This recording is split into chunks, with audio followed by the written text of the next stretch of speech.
최영호 베트남 이야기 13번째는 베트남의 안남 도어부와 고구려 이후 안동 도어부, 그 공통점과 의미는 무엇인가입니다. 두 나라 역사를 비교해보는 것은 두 나라 간 이해와 협력은 물론 우호 증진에 도움을 줄 것이며, 베트남을 다녀오신 분에게는 회고와 정리를 위해, 가실 분, 관련된 일을 하시거나 관심을 갖고 계신 분에게는 기초 자료로 드리기 위한 영상입니다. 구독과 좋아요도 부탁드립니다. 여러분, 안남이란 말을 들어보셨나요? 아마 젊은 분들에게는 생소할 것 같고요. 나이가 드신 분에게는 익숙한 용어죠. 베트남 쌀을 말하는 것인데요. 일제 식민지 시절부터 1970년대 초반까지 식량이 부족했던 시절, 베트남으로부터 쌀을 수입해 먹던 때가 있었는데, 우리가 먹던 쌀에 비해 찰기가 없어 바람이 불면 날아갈 것 같다고 하고, 또 먹고 나면 금방 소화가 되어버려 허기가 진다고 해서 별로 좋은 쌀로 생각하지 않았던 기억이 있습니다. 요즘엔 국내의 베트남 식당에서 안남미로 지은 밥을 제공하기 때문에 별미로 드시는 경우가 많아 안남미에 대한 생각이 바뀌었을 수도 있습니다.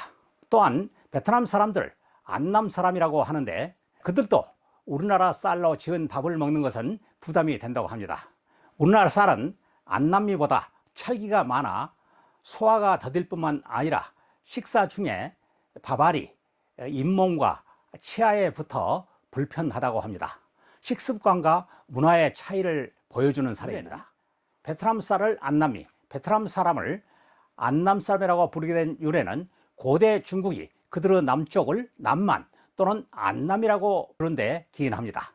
남쪽의 오랑캐라는 뜻의 남만보다는 안남이 좀 더 수준이 높은 용어 같죠. 그러나 안남은 남쪽이 좀 편안했으면 좋겠다는 중국 사람들의 희망이 담긴 용어입니다. 앞서 최영호 베트남 이야기 9번째에서 증짝 증리의 봉기 사례를 소개해 드린 것처럼, 중국의 지배에 대한 베트남 사람들의 봉기가 끊이지 않고 발생했기 때문입니다.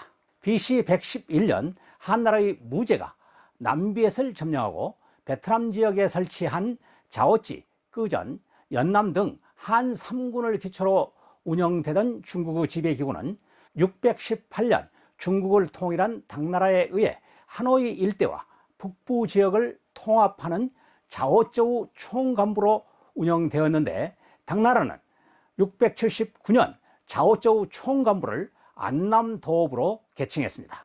이를 계기로 베트남은 우리나라와 일본 등 주변국의 안남으로 알려졌습니다. 한편 당나라는 660년 신라와 함께 백제를 점령한 후 백제의 영토였던 충청 및 호남 지역에 웅진 도독부를 설치하고, 668년에는 고구려를 점령하고 고구려 영토에 안동 도읍을 설치했습니다. 안동 도읍의 일치는 평양에 있다는 설과 요동이었다는 설, 평양에 있다가 요동으로 이전했다는 설이 있습니다. 그 시기 당나라가 변방에 설치한 도읍은 안동 도읍과 안남 도읍 외에도 안서 도읍, 안북 도읍, 선우 도읍, 북정 도읍 등이 있습니다. 그 중에서도 가장 오랜 동안 존속했던 도읍가 안남 도읍입니다. 그 시기에 중국의 지배에 저항하는 베트남 사람들의 봉기가 지속적으로 계속되면서 현지 토착 저항 세력에 의한 게릴라 전술이 탄생했습니다. 토착 저항 세력들이 소규모 병력으로 하노이 남쪽 홍강 델타 지역의 갈대숲을 이용해 점령군의 군대를 치고 빠지는 방식의, 즉 히트 앤드 런 방식의 게릴라전을 전개하면서 지배 세력은 상당 기간 홍강 일대의 델타 지역을 통제할 수 없었습니다. 또한 저항 세력들은 시간이 갈수록 세력을 키워서 하노이 일대까지 진출해 지배 세력의 심장인 안남 도읍을 위협하기도 했습니다.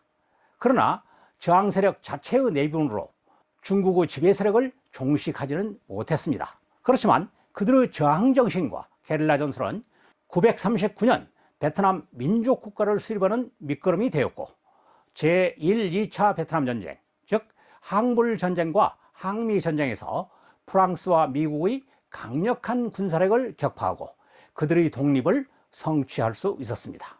이상과 같이 당나라가 고구려 영토에 설치한 안동 도읍과 함께 베트남의 안남 도읍을 중심으로 말씀드렸습니다.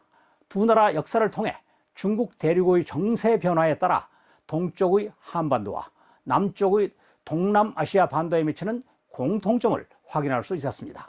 두 나라는 역사적 교훈을 고려할 때 서로의 경험을 공유하고 활용하는 협력 관계를 발전하도록 노력해야 할 것입니다. 다음 시간에는 베트남 수도 하노이와 대한민국 수도 서울 어떤 관계인가에 대해 말씀드리겠습니다. 여러분, 다음 시간에 또 만나요.